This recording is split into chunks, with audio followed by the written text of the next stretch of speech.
部長、大学の翔也です。今回はまずこのクローゼット、そしてこのクローゼットの上にね、大きなかみさん棚、そして押し入れ、それをやっていきます。冒頭でね、クローゼット、押し入れ、なんかこの別物みたいな言い方してしまったんですけどね、英語に直したら押し入れがクローゼットだそうです。今回は自分初めて知ったんですけど、押し入れもクローゼットも英語では一緒な意味なんですよね。昔からね、図面にもクローゼット、押し入れって書いてあるんですけどね、日本とこの外国の違いですよね。賢くなりました。改めましてね、洋服をかけるスペース、そして隣に押し入れ、布団を入れるスペースを作っていきます。今回は上にね、かみさん棚がつくんですね。もともとここにかみさん棚があったんです。奥行き3弱の幅一見、普通の天袋と言いますかね、この収納スペースみたいな形でね、クローゼットの上に作っていきます。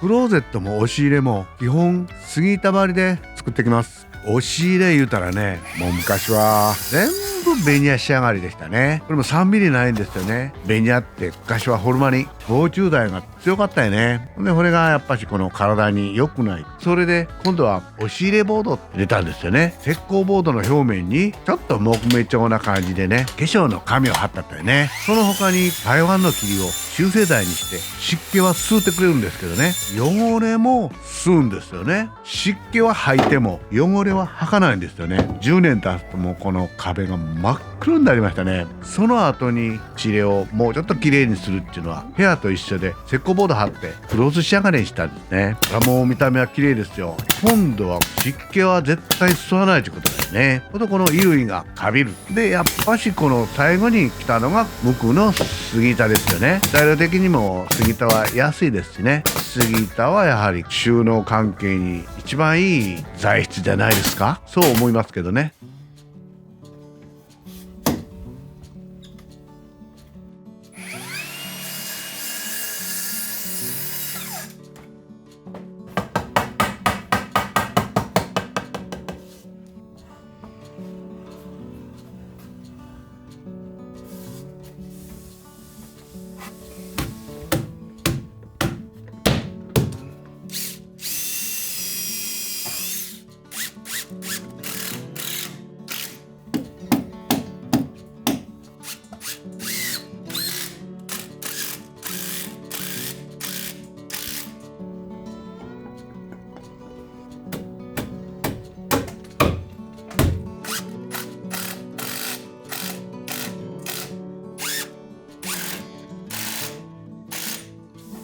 そしてこの上の神棚はね、クローゼットと同時進行で作ってきます。一緒になってるってことですよね。長いことこの大工してるんですけどね、これだけ大きな神さん棚作ったことはないですね。3尺の6尺、畳1枚分ですからね。館はそんな大きいことはないんですけど、なんか飾るもんがいっぱいあるそうです。高価になるんでしょうね。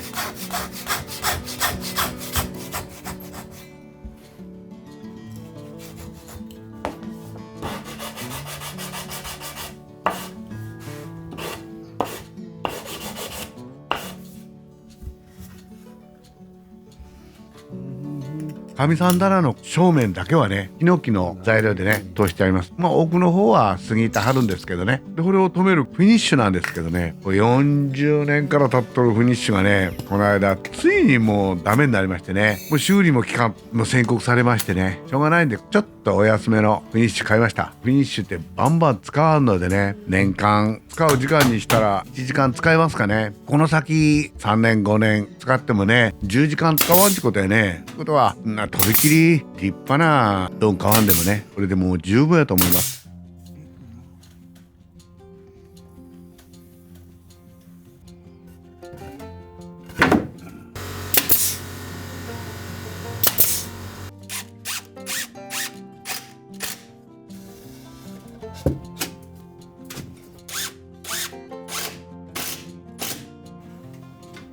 神棚の材料はね、1階の床に貼った杉の根だれスですね。まず見えることありませんしね、綺麗に短い方向であったんですけど、裏側ですね、クローゼットの天井になる部分、そのまんま行こうと思ったんですけど、やはりね、一寸の根だれスですから、反り止め加工してあれね、溝を切ってある、ちょっと違和感があったんでね、またこの杉の1センチのこの板をね、裏に貼りました。その方がやっぱし清表ですからね、綺麗です。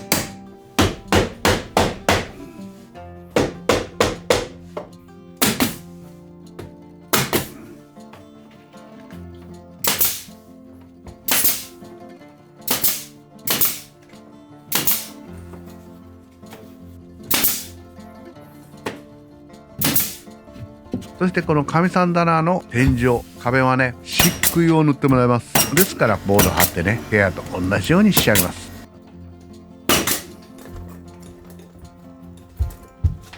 今度は隣の押し入れですね。今度は言うてもね、板を張るのは全く同じです。薄木板を横に貼ってきます。これなんで横に貼ってるかいうとね、正直縦に貼った方がと楽なんですけどね、板の長さが2間分なんですね。それを縦に貼るとものすごくこの卒ができる。横に貼りますと一つももう卒が出ないってことでね。ですから横に貼ってるんですけどね。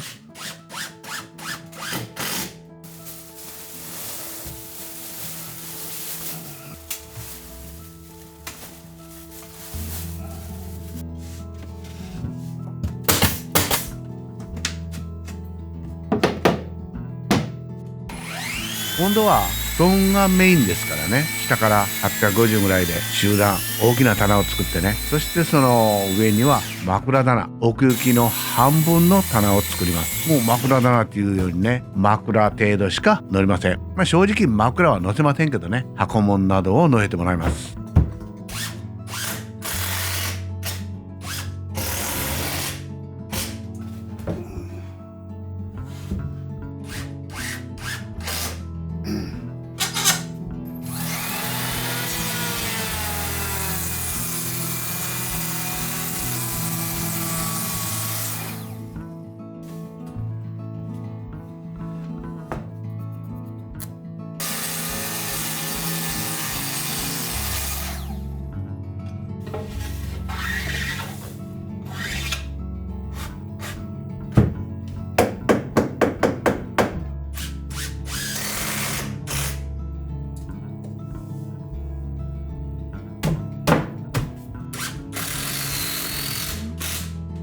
そして布団を乗せる中段、この材料はこの床の切れ端で作ります。厚みが 30mm ありますから、直接三尺で短い方向で貼っていくってことでね、床の少し悪かったとか三尺余った部分で押し入れの棚ができます。薄い板ならこの値段もいりますけどね、値段もなんもなしのよく言うネダレスですよね。丈夫な棚板の完成になります。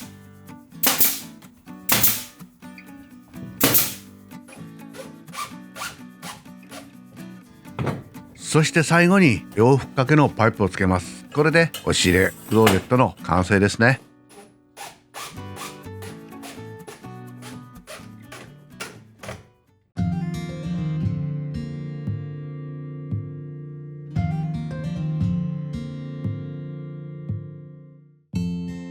これでクローゼット、押し入れ、そしてその上に大きな神さん棚できました。神さん棚っていうよりも大きな収納棚ですね。これでこの奥の部屋はできました。以上、ジャグルシャンでした。